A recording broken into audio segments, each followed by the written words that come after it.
Like food to my soul, and I listen to this song with great sentiments as I offer it as a tribute to the memory of my wonderful, wonderful mother, Nora Joyce Thomas.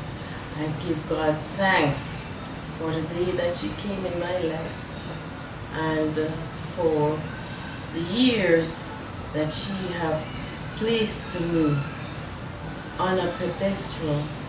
She had 9 of us, yet each of us was treated as if we are the only child that she had. The Bible tells us about a mother's love in Isaiah 66. Turn with me. Isaiah 66 and verse 13. It says here, as one whom his mother comforts, so I will comfort you, and you shall be comforted in Jerusalem. As one whom his mother comforts, so I will comfort you, and you shall be comforted in Jerusalem. Can you imagine? God likens a mother's love to the way he loves us and the way he would comfort us. Motherhood is not to be taken for granted. It's one of the, probably the second most important role to a human being. The first role is to give your heart to the Lord and be ready for when he comes. And the second role is the wonderful ability and to work with God in procreation, bringing a child on this earth. Not only bringing that child, but also training and preparing that child's mind to prepare them to be a part of society. It is not by chance. It is not a job to be taken lightly. Mothers are the ones who rock this world. Whether you want to believe it or not, whether you want to stir it, turn it, twist it, whether you want to do whatever new inventory, try to use robot, try to replay the role and twist the role of men and intravenous and all the other things that human beings try to do, they will never, never be able to take over the role of a mother. No other species, no other plan of human being can bring forth a creature without a mother. Yes, I said it, and the Bible said it too. So we are going to jump into what's the matter with the world families gone mad tonight, and we are looking at preparing to be a mother. Yes. So definitely, what am I saying? The definition of mother is, as we know, includes the female parent of a child, a woman in authority, or an elderly woman. As a parent, a mother can be the biological mother, or even a stepmother, or someone who raises a child that isn't biologically theirs. In gestational surrogacy, a woman can also be considered a mother by providing the ovum for fertilization. Mother can also refer to a woman in a position of authority, particularly one, for example, one who runs a home, a girl's home, a nunnery, so on. Mother is, that name is also attributed to that person. But mother is really the female parent of a child, a woman who may be considered mother by virtue of having given birth. And I just mentioned the different format to assist that child to comfort. For example, surrogacy, as I said before, the woman who pushed that child out is, even though she's surrogating for somebody, she's hosting someone else's egg, is still a mother. She brings forth that child. Yes. And then we have the many mothers that now help to raise that child. They step in and they take the role of motherhood. They help to raise that child. They help to control that child. They help to discipline that child. That is a mother A mother is really a caregiver and an unconditional love giver. Did you hear that? Unconditional love giver. Housekeeper, yes, a cook, a baker, taxi driver, a psychologist, doctor, and disciplinarian. They are the ones who bear the burden of everything good and bad. Yes, as the days go on, they are the ones who might end up getting left behind, as they do so many times. So many times, mothers go by unappreciated. Yes, let that sink in. Yes, so many times we take mothers for granted. So many times we disrespect mothers. So many times we misunderstand the emotions they are going through. So many times we totally ignore the facial pain, the unhappiness, the tiredness, the emotional drain. So many times. But God defines a mother according to the purpose of a mother. Yes, it says here that her purpose is one who binds. That's what the Bible said. The purpose is one who binds the family together, holding them together individually and collectively through her love and actions. Did you hear that? Yes, what did I just told you about my mother? I told you that despite the fact that she had 9 of us, 1, 2, 3, 4, 5, 6, 7, 8, 9, each of us was known, remembered, and prayed for by name, cultivated, fed, disciplined, schooled by name and by our different nature. Each of us was treated as if that one is the only child that she had. That's a mother. That's a mother. Yes. To be able, and that's 9. What about those who have 13? Yes, I know people having 11 children, 13 children. Yes, and they all those children are remembered and prayed for and labored for individually and collectively. That's a mother. Mother is a selfless, loving human who must sacrifice many of their wants and needs for their children. A mother works hard to make sure their child is equipped with the knowledge, the skills, and the abilities to make it as a competent human being, to take their place in society, to be able to stand their ground, to stand for principle, to make a difference in life, to be leaders, cheerleaders, to be organizers. That is a mother. Inculcate, prepare these human beings to take their place in society so that you and I can have a better world. Without these trained professionals, without dedicated cleaners, without wonderful people, without smiling people, all of these, the people learn all of these things from home. The world would not be a wonderful place to live in. Children are shaped by mothers. In contrast to mothering, which follows an emotional, less prescriptive pattern, parenting embodies a different ideal. It's associated less with affection and intimacy and more with structure and discipline. In a way, parenting is kind of like a management style applied to the personal realm. Yes, so management skills is the number 1 that you need for as a mother. As a matter of fact, it goes for both mother and father.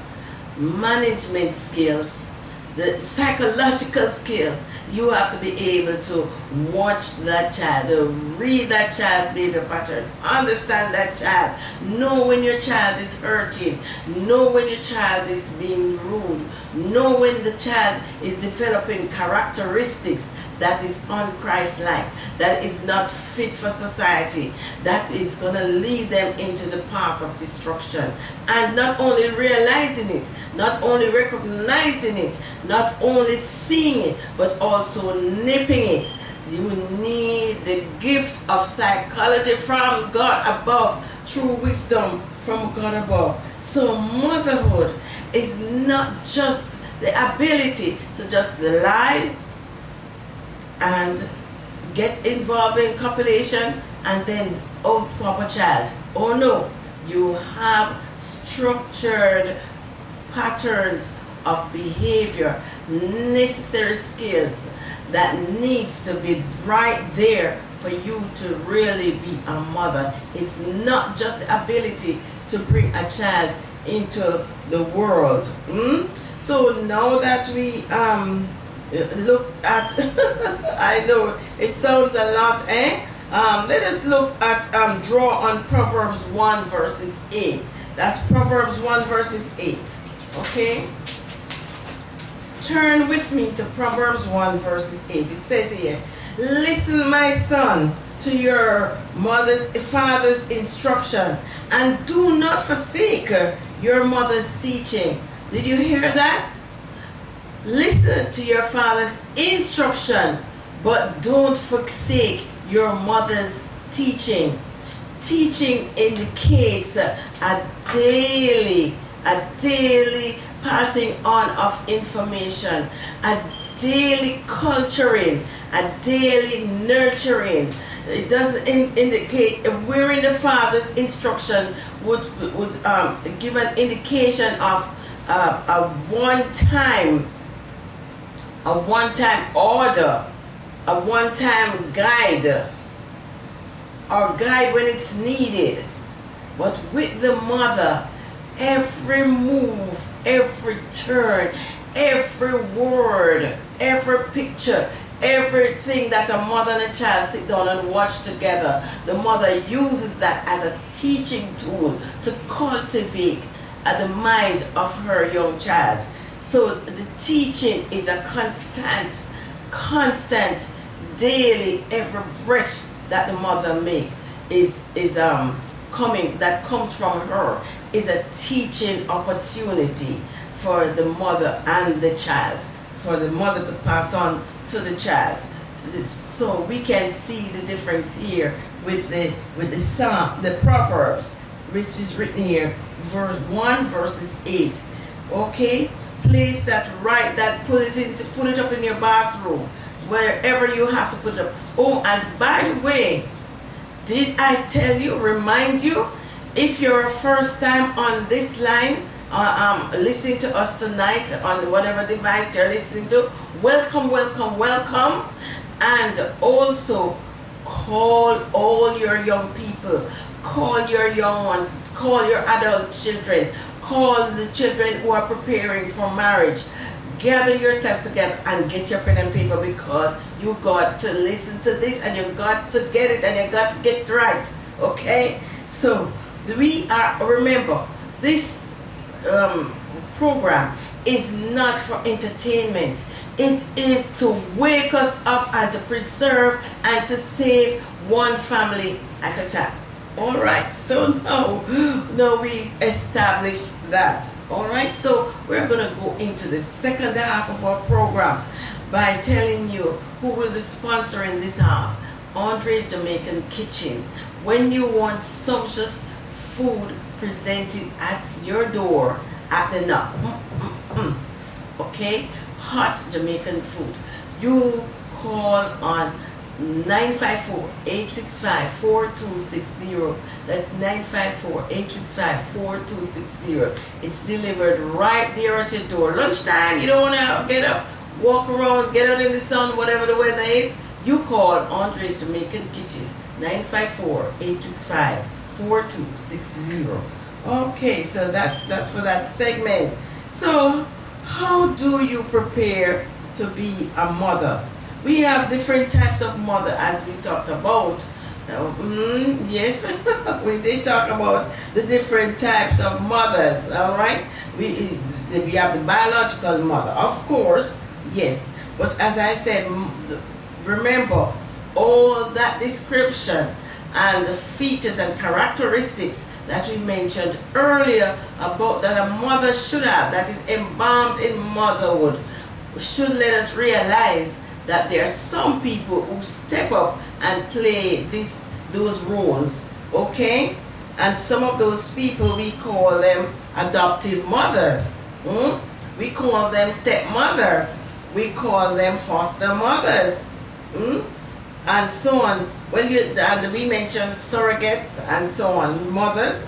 But regardless of that, what we do know is that anyone who fulfill all of the roles I mentioned earlier, from biological to physical to sociological, emotional, authoritative, and on the teaching, everything, as long as they are responsible for a child to be ready to in this world, then they also play the part. They're considered a mother, but biologically we know that the mother is the one who brings a child into the world.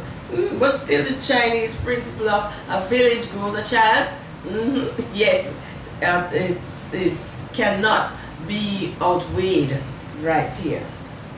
No, how do you prepare to be a mother? They tell you that the matroscience is the process of becoming a mother. It describes the all-encompassing physical, psychological, and emotional changes one go through on their journey to being a mother. Medical personnel have found this out a long time ago. So what am I saying here? First of all, you cannot be thinking about having a child if you are not of age to have a child. So we look first at the age, yes. And ideally, what is the age to be a child bringer, a person to bring a child into this world? What is the ideal, safe, healthy way, time frame rather, to bring this child into the world? Well, scientists classify it as between the age of 20 to 30. There are some who says 25 through to 35. I had my first child at 27. I had the second one at 37. So you don't want to start having children too early. A 19-year-old and an 18-year-old and a 17 and 16-year-old, even 22-year-old should not be really thinking about a child at that time. Why? Because you're based on your country's scholastic pattern and journey, academic journey and so on. You've got to be able to complete your academic journey. It's very difficult to be going to school, be going through education process, and also going through a pregnancy, trying to raise a child. It is very difficult, very difficult. I remember at one point I was working with the government, the municipal department company rather, and they decided to sponsor me, give me a scholarship to go to gain a certain accreditation and to join a certain chapter of organization. Okay? And they sponsored me back to school. Now, I had completed my career level right throughout to college, but they wanted me to have this certain accreditation to join a chapter of professionals. So I was sent to this school. It was a 1.5 year program, and I found out that I was pregnant right there in the midst of this journey. And before I even realized I was pregnant, all the discomfort and everything that was coming upon me made it very uncomfortable, and also almost impossible for me to learn during that time. Let me tell you what it was. I would sleep. This overwhelming desire to sleep. I would fall asleep in the class and I was just sleeping. It's as if a heavy thing was placed over my eyelids and I could not keep my eyes open. And I missed almost everything that the tutor or the professor was saying in the class. Now, a pregnant woman struggling to go through school at that time, you lose your money. So much you lose. As a matter of fact, I had to play catch up by going to some extra lessons on this class. Or else, to this day, I don't even know how did I made it through and graduate from it. I don't know because I slept so many times in the classroom. I just could not wait to get home. So therefore, it is not a good thing for a young lady to be going through school and also going through the process of pregnancy. It is almost impossible. You lose something somewhere along the line. Okay? So can you imagine also having to go to school? I go to work first in the days. Then I go to the classes in the evening. Then I had to go home and prepare my husband and myself for work the following day. And it's almost, and I was a first-time mother. So it was almost as if all my strength was just sapped. And that was even before I knew that I was pregnant. Alright, so you do not mix school and motherhood at the same time. It's one or the other, okay, for one to succeed. So, we are looking at age. Not that I am ruling out beyond 35 years old, but the complications sometimes happen beyond that point. As a matter of fact, obstetricians and the medical world is recommending that as much as possible you try to stay in the realm of 20 to probably 39, 40 the latest, but the recommended time is 25 through to 35. Alright? So, but anyway, it's not gospel. And I don't want our young women to go chasing out there and saying, okay, my biological clock is ticking, I got to get this child over and done with. And then you enter into a copulation relationship with someone you don't know, you don't care about, you just simply want them to be a sperm donor so that you can call yourself a mother. And that happens a lot. A lot. So we need to ensure that you do not make any outside factors apart from the correct reasons to lead you into motherhood.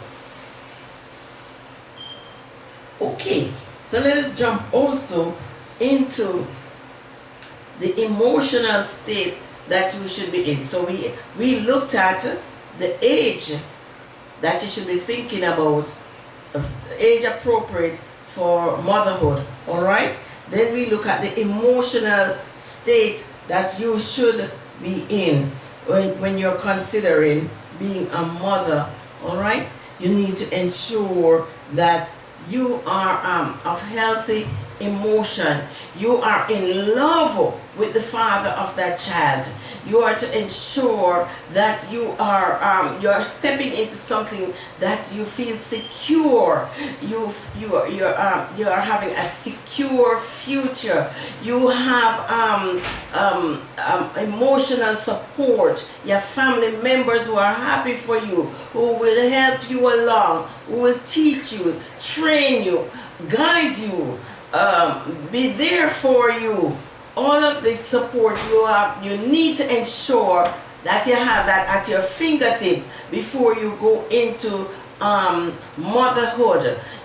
So many women I heard crying at in the labor room, the birth room, whatever you call it in your country, and they're having their child, and the father is not around to hold their hands, to help them through the process. Personally speaking, I know that if my husband was not there with me with my first child, that child would have died, because he's the one who was able to really, when they said I was kind of fainting away, was able to slap me on my face and shake me and start. His voice came through to me because I was getting so weak, and his voice came through and encourage me to press some more, push some more, and so on. And that baby came right out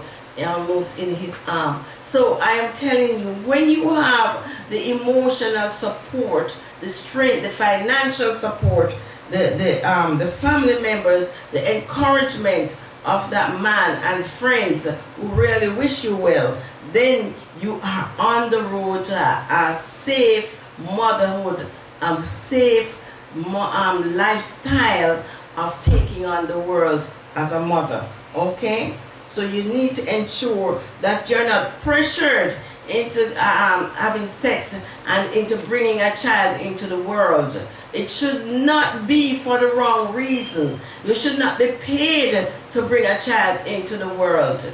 You should not be forced, coerced, whatever. You should be able to want that child. You're emotionally ready and strong and secure in a relationship, and so on. The next thing is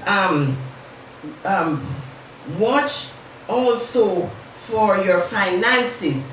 If you're not financially prepared to bring a child into the world, then you need to leave childhood alone. What did I just say? Is somebody listening to me out there? If you are not financially ready for a child, leave childhood alone. Leave motherhood alone. Leave parenting. If you're not ready for it, wait your time out. Do you know the average cost to bring a child in this world and to grow that child throughout is between $5,000? Oh, what am I saying? Near $10,000, and that is just to save up money, but nearly $500,000 throughout the lifetime of the child. Because you need what you call emergency fund, you need health fund, you need, as a matter of fact, just to start the process of preparing your body for childhood, you start incurring cost. Clinics, the right food, your medications, your vitamins, your monthly testings, and the clothes, the constant changing of clothes, right up to the birth of the child. And if you did not have a normal birth, labor, and then you incur another bag of money. Yes. So when I said $500,000, it's no joke. My child, it was $47,000 just to do the C-section for my second child, and the hospitalization. And that time it could buy a small condo, because when I bought my first condo, it wasn't much more than that. Yes, so you better believe it. All right. So if you have health issues during the pregnancy, if the child comes out with health issues, visitation to hospitals, then not to talk about the, the, the, the nutrition for the child, and then schooling comes on the heels of the child's growth, and then you have immunizations, you have food, you have schooling, you have different projects that your children have to do, obligations that your children get involved in. All of that costs money. M-O-N-E-Y, money. Yes, so you need to be prepared financially. So what did we talk about so far? We talk about the age, as a prerequisite for marriage, for motherhood. We talked about trying not to go below 20, preferably 25, because ideally complete your education. You are married. Do not get into motherhood without emotional support. So ensure that you are married, you're in a secure relationship, and you have support. All right? And then we talk about the financial issue. Okay, and we talk about the emotional issue. Do not go into a relationship, a motherhood relationship, if you do not have other people, if you're not emotionally stable, if you have mental issues. Do not go into motherhood. If you're suffering from depression, do not go into that. Get that deal with before you go into motherhood. Okay? If you have traditional genetic issues, do not when I say genetic, I mean that if there is some kind of illness that runs in your family, like for example sickle cell, for example, if you're carrying a measure of traits of the sickle cell, and you know that that child is going to come with the not only the trait but full blown, don't do this to your child. Can I re-emphasize that? Get yourself medically checked before you go into childhood. Prepare your body so that you are in a state. Get yourself nutritionally covered. All right? Then ensure that you have insurance. All right? Ensure that you are in a job that will give you leave. What do I call it? Maternal leave. Ensure that you're with a company or in an employment where you can get satisfactory time with your child and time for your body to heal as well. It's a very, very emotional situation when you have to leave your child before they are ready for they are ready to be weaned from you, or your body is able to heal and live out on the daily rigors of job employment. Yes, so plan properly. Ensure that you are in that state. Ensure that you're of the mindset wherein you do your homework, where what kind of food to eat, what kind of food to prepare for the child, child care availability. And remember, last year we went in depth in searching for the right child care. You have to, and we talked about the budget financially. And remember, we talked about you need to have some kind of emergency funds, savings at the tip of your finger, liquid cash, in other words, that you can grab and run if that child is having an emergency. Then remember, you have to meet the government's requirements, such as ensuring that that child is properly registered with the government registration of birth and death department. All right, ensure that you have all of that in place. You know what kind of name you want to give the child, if it's a boy and if it's a girl, etc. ensure that if your country requires you to give your child a state number, like for example in America you need what is called a social security number at birth, then ensure that you know how to go about acquiring the information to get this done. Remember I told you about double checking what is going on with your body. Ensure that you don't have any disease that will inhibit the growth of that fetus. So please, whatever you do, do it for the sake of your child.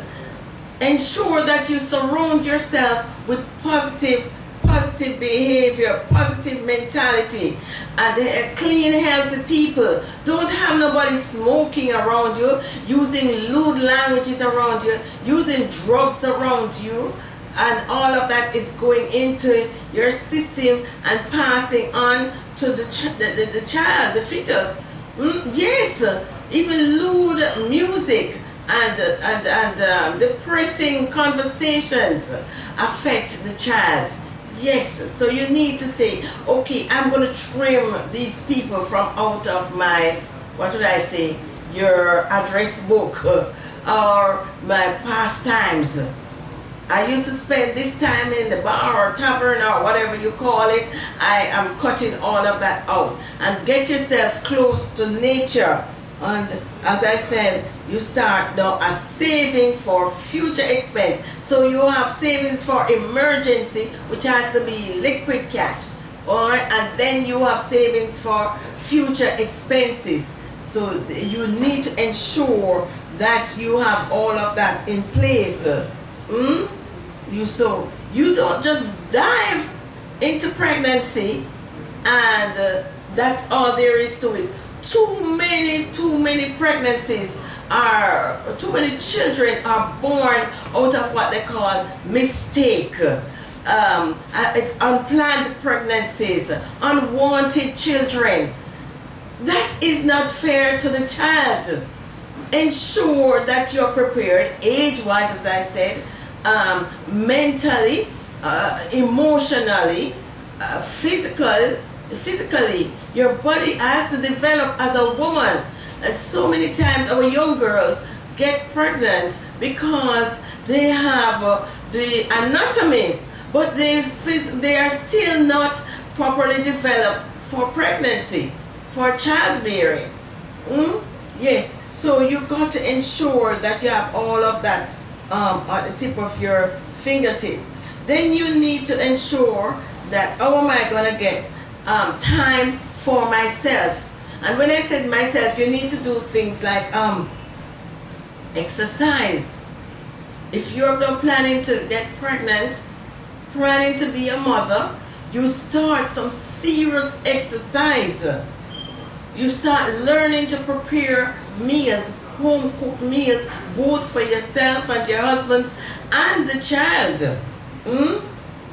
Then you ensure that you and your partner start thinking about the scheduling of both of your work, so that the child is always under the care and supervision of one or the other.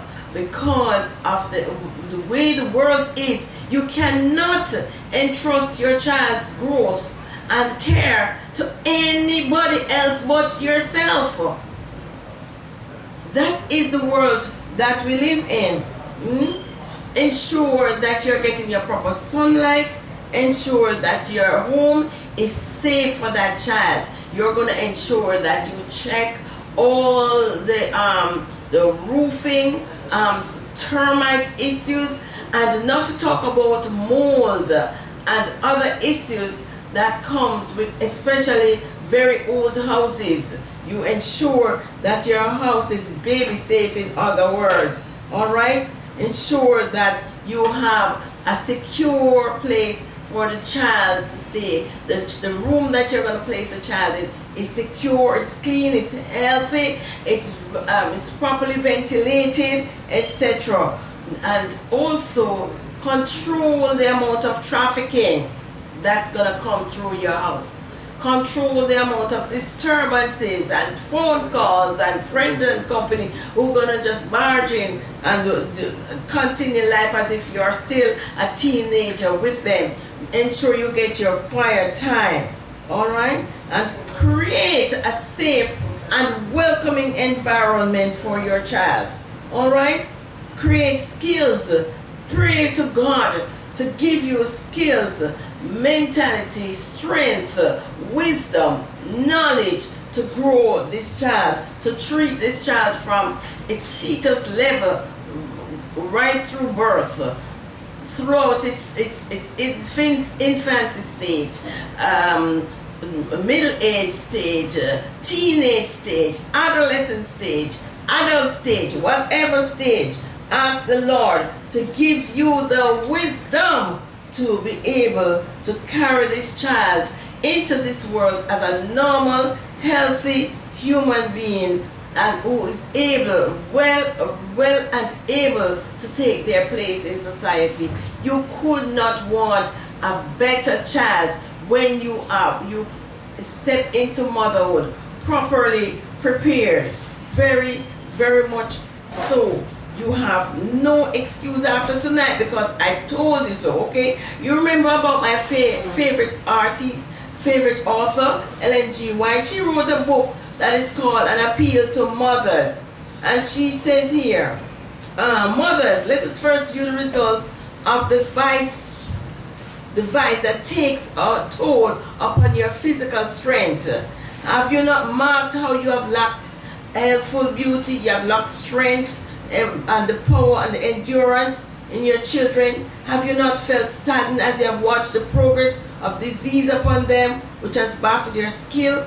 You listed numerous complaints of headache, cataract disease, or nervousness, and pain that you're going through, loss of appetite, feverishness, etc. All of those things can be avoided if you observe the astonishing mortality among the youth and put yourself in the hands of God, who will give you the wisdom, the strength, and the knowledge that is necessary to make it through as a mother. So, what am I saying here? Go out and enjoy your motherhood. Congratulations for those who are planning. Congratulations for those who have a child already. And congratulations for those who are coming into the world. Bye for now from What's the Matter with the World. Family's Gone Mad. God bless you. Love you all.